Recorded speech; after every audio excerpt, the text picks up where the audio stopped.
All right, so now we're at the main entrance at the ADU, and obviously, as you guys can see, it is a sliding glass door, not a regular front entrance door. Correct. What's up with that, Mike? So one of the things we run into with ADUs is oftentimes, given the condensed living space that we're working with, we need to balance and make concessions in terms of the performance of a ADU versus the overall livability of it. So in this case, we wanted a large glass opening to allow the occupants to flood the space with natural light. Again, you'll notice no windows along the back wall. Instead of putting in a traditional front door, the owner opted to put in a sliding door, which can double as the front door, allowing a lot more light to come into the space. That is very nice. You'll notice as the camera's panned around that we are at what we call the MEPS stage, mechanical, electrical, plumbing, structural. Meaning that we have all of our concrete foundation in, we framed all of our walls, all of our electrical, all of our plumbing, all of our fire sprinklers, which are overhead, and all of our HVAC system, which again is overhead, is in. We're now ready for the inspection, and once we pass this stage, we'll move into insulation and drywall. So I noticed that the ceilings are pretty high. Good observation, yes. The ceilings are higher than we standardly would build for an ADU of this footprint. This is roughly 480 square feet, which allows for a comfortable one-bedroom space, which is on the other side of this wall here. Again, having to weigh the concessions of what would be best for the ADU versus aesthetically what might be more pleasing for the homeowner. The homeowner felt they wanted to match the elevated ceilings, which are 10 feet in their main home, so that they had roof lines that lined up. In this case, it's not a detractor, it simply gives us a taller space in the ADU. Okay, perfect. So, and I also noticed you have even a washer and dryer.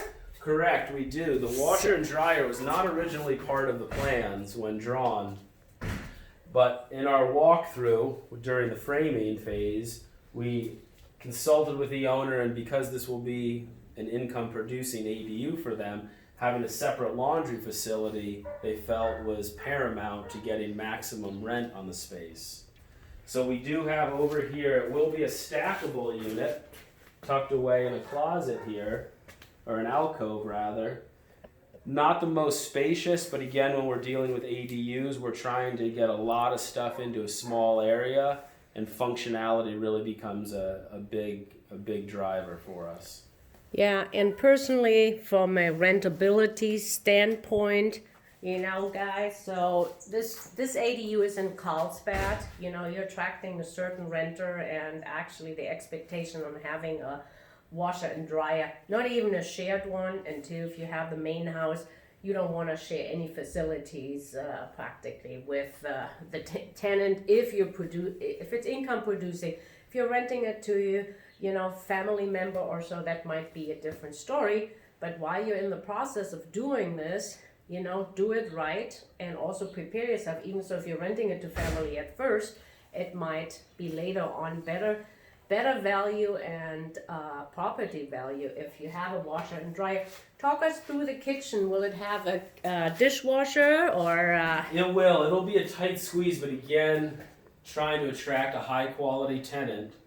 The kitchen has been laid out to have a refrigerator here. This will be the water box, so we can get our ice and our water out of the fridge, and the electrical plug for it.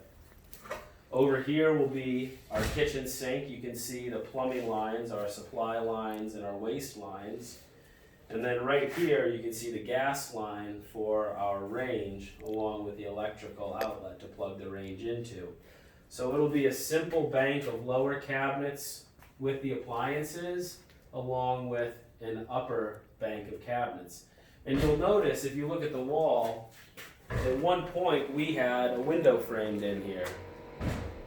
During the framing phase and talking with the owner, while this looked good on paper, we quickly realized when standing here in real life that we were able to look straight through the window into the private living space of the main home.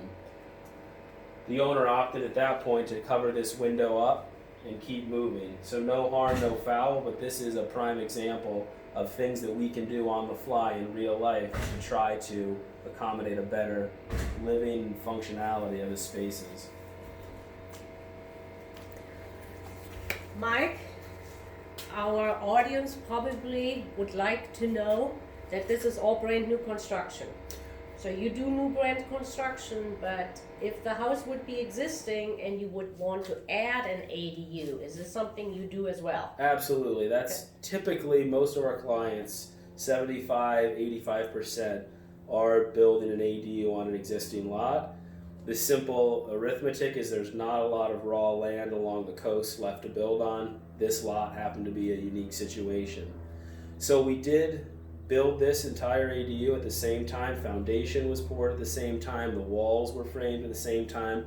All of our electrical, plumbing, HVAC, fire sprinklers, they were all installed simultaneously. That's simply just a function of having an efficient building process. Our typical project, though, doesn't afford us that opportunity, and so we are often building in smaller yards in the back with maybe some limited access. And that usually equates to either having to hand carry a lot of materials in, or oftentimes what we can do is simply crane all of the materials over. When we do crane the materials over, we try to organize it to maybe 1 or 2 days total, where we can crane all of the lumber and all of the drywall all at once. We'll protect it on site, but it's here ready to go when we need it. Yeah, and I see this, and when I get phone calls, can I add an ADU? We always look for the accessibility to the backyard. Preferably, obviously, we all like to have alleys in the backyard, in the back. So that is really great. But please look out for those things, and always consult with your city first, and obviously hire a capable contractor that's in the trenches. And congratulations for get that approved at the city of Carlsbad, because city of Carlsbad is not one of the pioneers in the ADU business. So that's why I wanted to bring you this case study right here. Thanks, Mike. You're Appreciate very welcome, it. Lenska. Thank you. Take care.